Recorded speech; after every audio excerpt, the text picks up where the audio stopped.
I'm Dr. Vanita Rattan. I'm a doctor, but also a cosmetic formulator specifically for skin of color.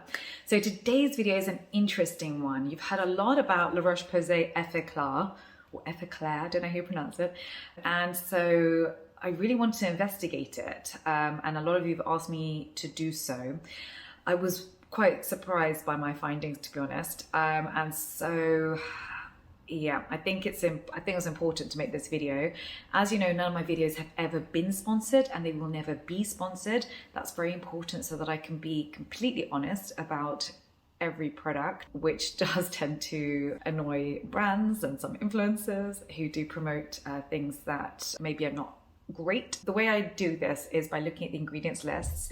As I'm a formulator, you have a rough idea of percentages of ingredients in every product. This means that you know what ingredients should be in a product based on the claims that are being made, and you understand the cost of every ingredient, so you can even do a cost benefit analysis to tell you, even if the formula is decent, is it worth the money?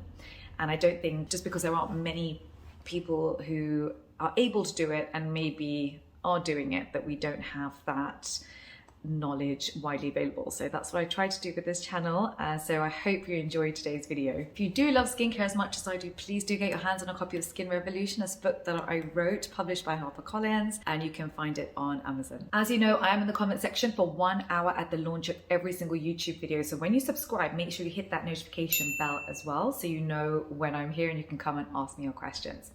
Without further ado, let's dive right in.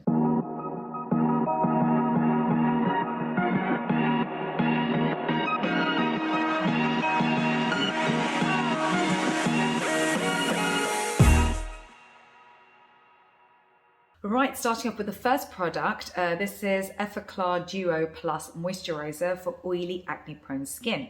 Okay, so with oily acne-prone skin, what you want to do is you want to create ideally a gel-based moisturizer, no comedogenic ingredients in it. You want it to feel very light on the skin, and you probably want to use ingredients that are either control sebum production, help unclog pores, increase cell turnover, maybe have some antibacterials in it.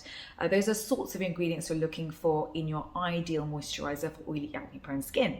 So let's have a look. So start off with water, which is fine. Second ingredient is glycerin, which is great. It's a humectant. It holds water in the top layer of skin. Then silicones, which is great. It gives you slip, so it's easy to rub into the skin. The fourth ingredient here is isocetyl stearate, which is 5 out of 5 on the comedogenic scale, so not ideal. And then myristate, which is also 5 out of 5 on the comedogenic scale. So these just aren't ingredients that you'd put into a product that's marketed for oily acne-prone skin. So even though ingredients themselves are not enough to tell you whether a product's comedogenic, it's not something you would opt for. You'd opt to not use those ingredients. So here they've used the fifth ingredient is niacinamide, which is very good, probably at about 2%. But they've marketed that it's got salicylic acid in it, which is great for acne, but it's virtually the last ingredient. This is at a fraction of a percent. So not ideal. Plus they've got fragrance in this product, and you never put fragrance into a product where the skin is potentially broken, irritated, inflamed, which is what happens with acne prone skin. It's a big mistake and very old-fashioned thing to do, to be honest. We do know nowadays none of us should be wearing fragrance in our skincare, but especially if you've got irritated, inflamed skin, it's like the number one no-no almost. So for me, this is definitely not one to buy. Right, so the next product here is Effaclar Purifying Cleansing Gel. Okay, so this claims to be formulated again for oily acne-prone skin.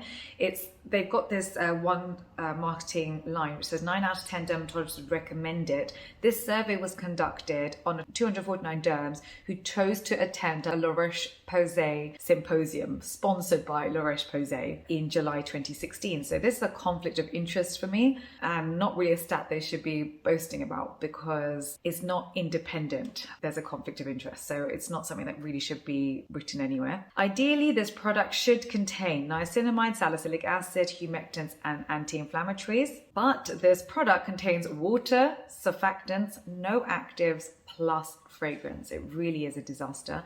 It's not a product that should be sold to for oily acne prone skin. There's nothing in it for you.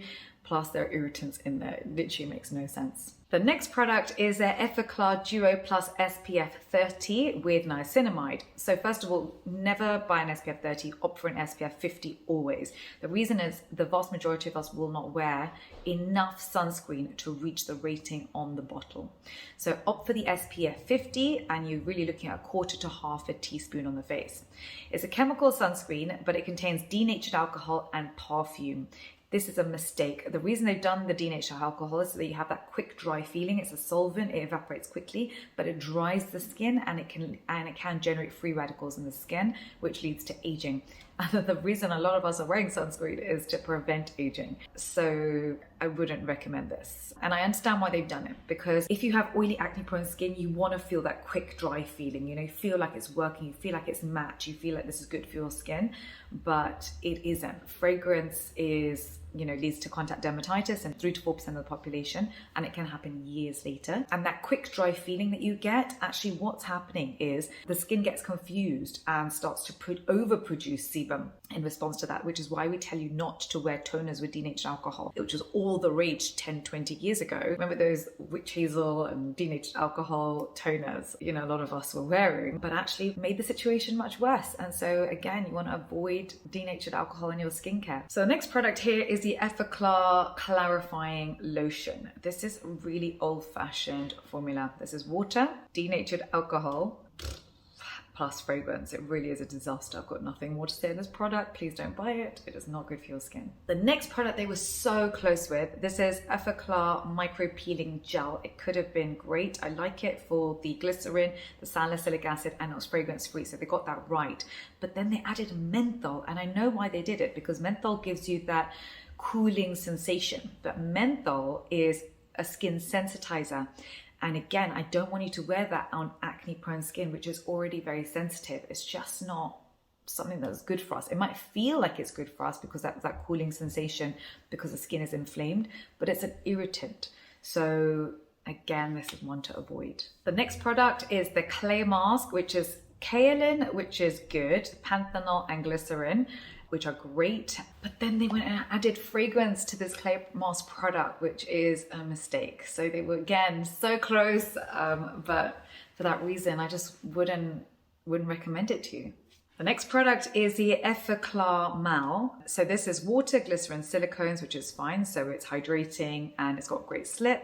But then they added denatured alcohol and fragrance. Again, this is one to avoid. Then the next product is the Effaclar K Plus Moisturiser for oily skin. It's got salicylic acid and zinc, which is great. So salicylic acid unclogs the pores.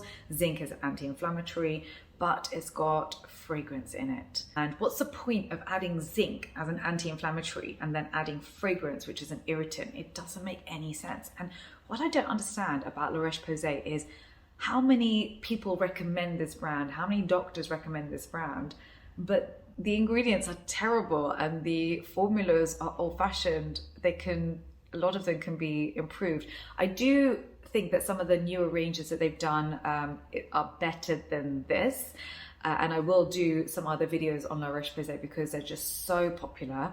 But I just think they're excellent at marketing. I think they're excellent at penetrating the medical market because we don't, as doctors, we don't learn about ingredients at medical school. We don't learn about ingredients in hospitals, and we don't learn about ingredients in surgeries. Cosmetic chemistry never comes up for a doctor.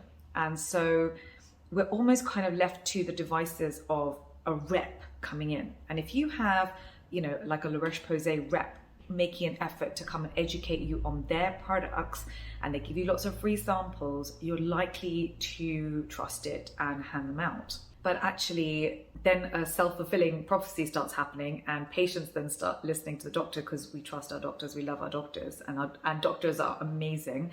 But in this particular field, this particular topic, we don't get training on, and I think that's unfortunate. I might actually just run a course, to be honest, on cosmetics and cosmetic ingredients specifically for doctors so that they know what to look out for. What do you think? Do you think that's a good idea? I'm just literally thinking about that on the spot. We're doing a few other things at the moment that will help professionals, but I do think that's something that needs to happen. I think doctors would love it as well. So anyway, that's the end of today's video. Thank you so much for watching. I'll see you in the comments section for 1 hour at the launch of every single video. Take care. Bye.